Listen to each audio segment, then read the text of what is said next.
Welcome to my Cultural Safety in the Workplace presentation for Subject ABOR 3001, Building Skills for Change Assessment 1. Firstly, I'd like to welcome you to Awaba country, where this presentation is being made in Katung language. Allah, Wadakalua, Kotita, Ne, Bo, Warat, Tracey Hanshaw. Yirei Yantin Way Kuri Bray for presentation on Bray Awaba. This Bugai Nagay Wira Turin. Gay Gurwin Wai Gunby Nagaro Kal Wajug Nanog Gurakai Awabakaleen Aunt Trace. I said hello my friends and welcome. My name is Tracey Hanshaw and this is my presentation. I'm an woman elder from the lake of Aunt Trace from Awaba land. I'd like to welcome you all onto Awaba country on behalf of my ancestors. I'd like to pay my respects to my elders and those who have walked before me, for they hold our law, our traditions, our culture, our memories, language, and the hopes of all First Nations peoples. In welcoming you here today, I acknowledge that sovereignty was never ceded by the Awaba people. I hope you enjoy the presentation.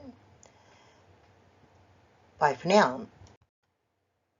So, welcome to my presentation on cultural safety in the workplace. Before we get into what actually is cultural safety in the workplace and why it's needed, I think it's important to acknowledge that everyone in the workplace is responsible for cultural safety. Everyone from the directors of the company right down to the tea lady or even the bathroom cleaner. And why are they responsible? Well, it's about professionals and understanding how colonisation has impacted on the formation of their beliefs, attitudes and underlying assumptions towards Aboriginal and Torres Strait Islander people, and the need to address these underlying biases, whether they are apparent or subtle, at all levels of employment. It's about correcting those belief systems with the correction that information will help resolve. Cultural safety should be determined by Aboriginal people and led by Aboriginal and Torres Strait Islanders.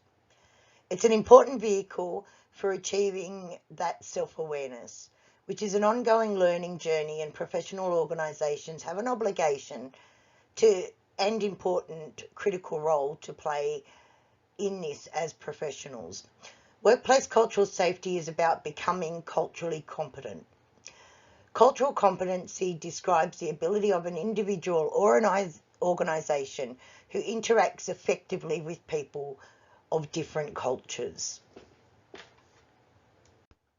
As a leading New South Wales organisation, we have an obligation to implement workplace cultural safety programs and initiatives.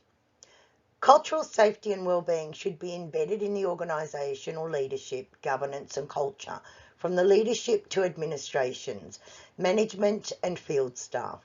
Everyone has a responsibility to getting this right and getting on board with cultural safety initiatives. First Nations peoples within our organisation need to have a say in how this is led.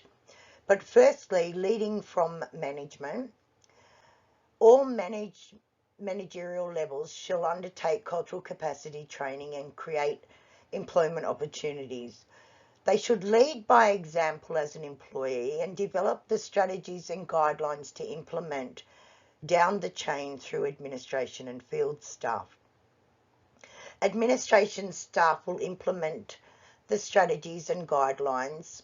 They will conduct workshops and create culturally safe spaces for First Nations peoples in this organisation. Field staff will mandatorily participate in cultural capacity training and workshops, implement training into their work environments and maintain a culturally safe environment. What you might ask yourself, who are these people that we need to implement these culturally safe guidelines for? Well, they would be the Aboriginal and Torres Strait Islander peoples.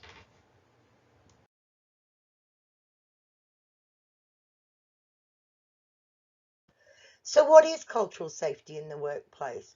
And what does it cultural safety even mean and why? So cultural safety means being able to practice your culture free from ridicule or condemnation. It occurs when a workplace acknowledges, respects, and accommodates difference. It includes taking into consideration the systematic, institutional, and individual impact of workplace policies, decisions, and barriers on people from diverse cultural backgrounds, and ensuring decision-making processes and governance includes adequate representation of those differences.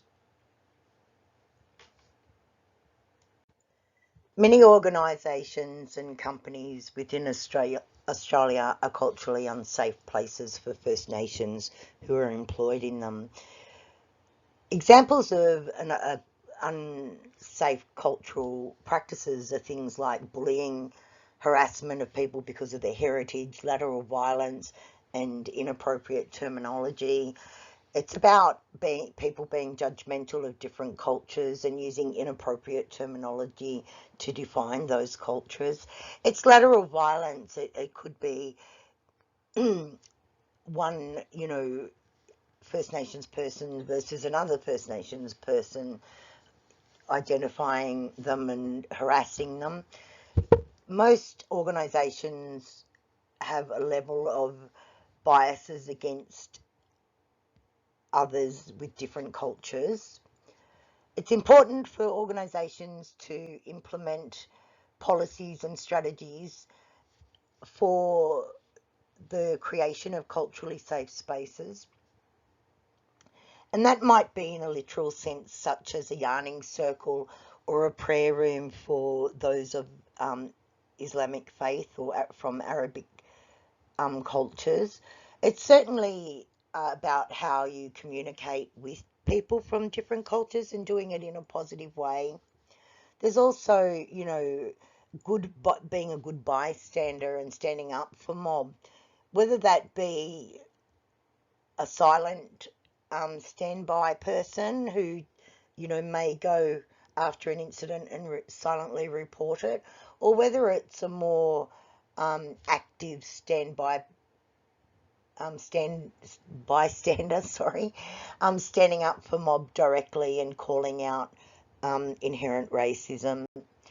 It's about understanding the different cultures and increasing the different employment opportunities for different cultures within your organisation. A reconciliation plan is another way of helping to assist in developing culturally safe spaces, because they can have some guidelines and procedures in those RAPs and a direction of where the organisation needs to go to help implement a more culturally safe workspace. There are several different ways in which to incorporate a more appropriate culturally safe workspace. And that would be the implementation of modules, learning modules for us to work through. New South Wales Health created a guide to appropriate Aboriginal terminology to assist in communicating positively in the workplace. You can click on the image here and it will actually take you to the guide if you wish to read it. But it just advises on ways that we can provide more positive terminology in the written word and the oral word. So for an example of that is always use a capital A when writing the word Aboriginal. Don't shorten the word Aboriginal. Don't, call Aboriginal people Aborigines. It's offensive. Other offensive terminology are things like, oh, you're a half caste, or you're not a full blood, or you're only part Aboriginal, them or they. They're quite derogative terms and should best be avoided. And this communicating positively guide from New South Wales Health actually helps you learn better ways in communicating. So go ahead and click on the image and read through it. It's only a short guide there. Our next slide is a short video of 2 minutes, and I hope you enjoy that.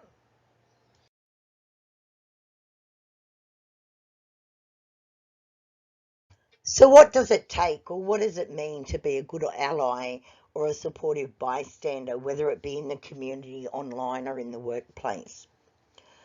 A supportive bystander will take action to protect the rights of others. A protective bystander will use words and or actions that can help someone who is being bullied or targeted through lateral violence. If bystanders are confident to take safe and effective action to support victims, then there is a greater possibility that violent behaviour can stop and the person who is targeted will recover from it. People respect those that stand up for others who are being targeted, but being a supportive bystander can be tough. Sometimes it is not easy to work out how to help safely because of lateral violence can happen in different ways and places such as online, at work or socially. There is no one-size-fits-all approach to being a supportive bystander. Here are some suggestions to help you take safe and effective action. Make it clear to your co-workers that you won't be involved in violent or bullying behaviour. Never stand by and watch or encourage lateral violence. Do not harass, tease, or spread gossip about others. This includes on social networking sites like Facebook. Never forward on or respond to messages or photos that may be offensive or upsetting. Support the person who is being targeted to ask for help. Like an example would be go with them to a place that they can get help or provide them with information about where they can go for help. Report it to someone in authority or someone you trust, like a manager. But if there is violence/assault, report it to the police. If the bullying occurs on Facebook, report it to Facebook and other social media sites. Don't just stand by and allow it to continue, because that's not a supportive bystander and it's certainly not a good ally. Well, thank you for attending today and viewing my presentation. I hope that together we can create more culturally safe workplaces, but certainly increase the level of allies and active supportive bystanders in the community, online and in the workplace. Thanks for now. Bye. See ya.